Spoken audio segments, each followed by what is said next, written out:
Well, hey, good morning, guys. My name is Eric Dillingham, and I'm the student pastor at Crossroads Church of Jackson County. And I just want to say thank you for letting me share with you this morning. I hope you guys are doing well and you're looking forward to the weekend.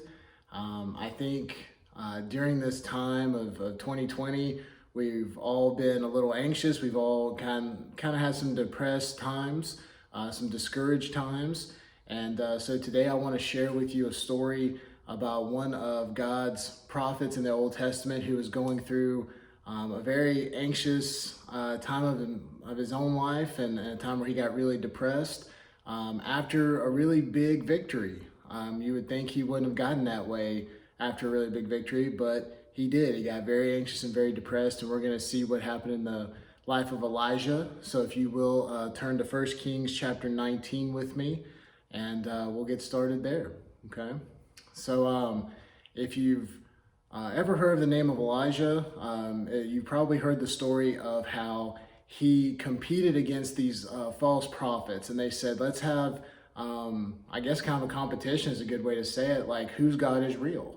And they were, making sacrifices, and they were trying to call down fire. Like, if our God's real, he's gonna bring down fire, he's gonna burn up this sacrifice, and that's gonna prove that our God is the real God. And these false prophets, they kept calling down fire and all this stuff, and nothing was happening. And Elijah was even getting a little cocky to say, hey, maybe shout a little louder, they didn't hear you, and trying to like stir them up a little bit, and nothing they did worked. And finally Elijah came up, and not only did he call upon the name of the Lord, and the Lord brought down fire from heaven, but he actually soaked the offering in water repeatedly so that it was nice and drenched, and then called down fire so hard that it burned up the water, evaporated the water, burnt the offering, and burnt the entire altar that they were doing this for, right?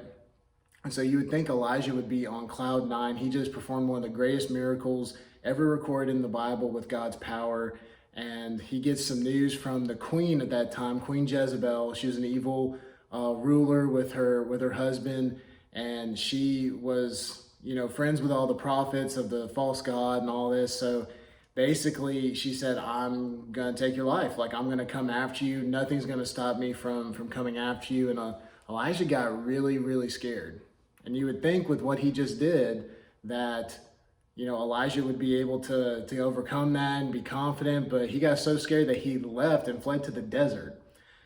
I don't know about you guys, when I get depressed, I usually go into my room, or maybe I'll go to the gym, or maybe, go eat some food or something. Like, at no point was I ever like, I'm depressed, I'm gonna go to the desert.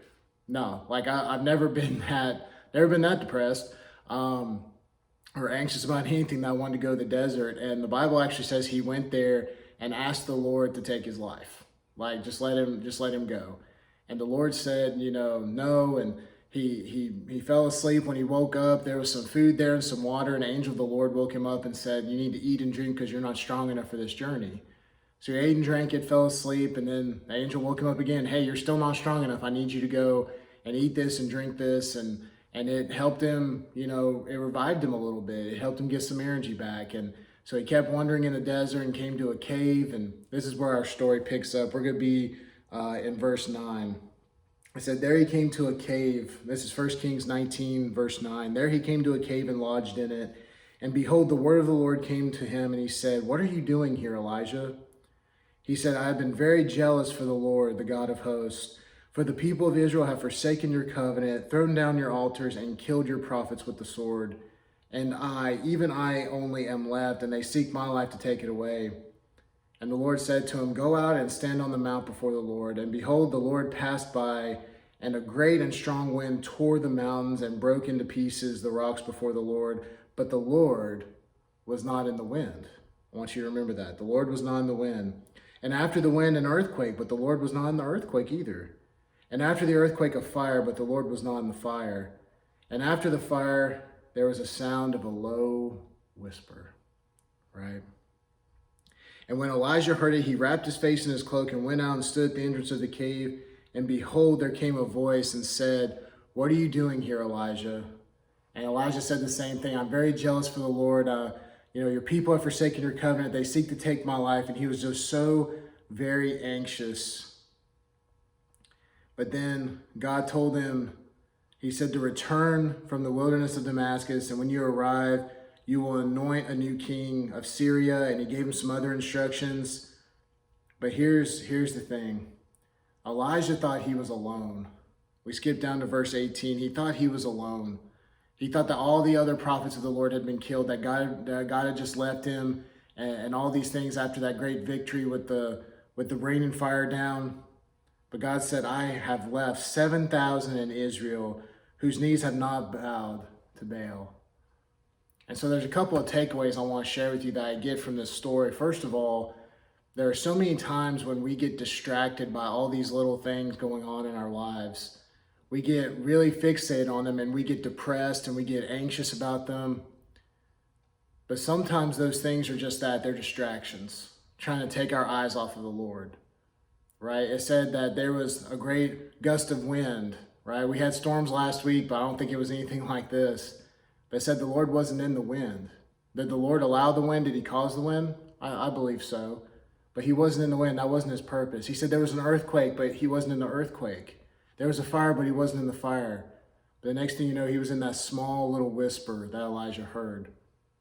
See, sometimes God is telling us, don't pay attention to the big distracting things. Pay attention to my voice. And God speaks through his word. He speaks through godly people like your pastors at church, like your FCA leaders and your youth leaders. Sometimes he speaks through them. Sometimes he speaks through his word. Sometimes he just reminds you of things. The Spirit convicts you of things. But he said he wasn't in the earthquake, the fire, or the wind. But he was in that low whisper. So what's God whispering to you today? Another thing I want to point out, you see, the devil will try to get us to believe that we are all alone, that there is no hope, that we should just give up. He'll try to twist scripture around to make it sound like God doesn't care about us, or that other people don't care about us, that we should be able to do things on our own and all this stuff. But God has a plan for you and for me. See there in verse 18, right? 19, verse 18, I have left 7,000 in Israel. Elijah didn't know that. He had no way of knowing that. And yet the Lord, who knows all, was trying to encourage him, hey, you're not alone. And so that's what I want to say to you guys today. When all the big tornadoes, the earthquakes, and the fires of this life are starting to really get you down and make you fearful and trying to distract you, try listening for that small, low whisper of the Lord. Because you're not alone. You have the Lord, and you have each other. You have your fellow Christian brothers and sisters and your leaders. And so that's what I want to leave you with today. Again, thank you so much for allowing me to come in. Remember, you are not alone. We are always here for you. Even I haven't met many of you, if any of you there today.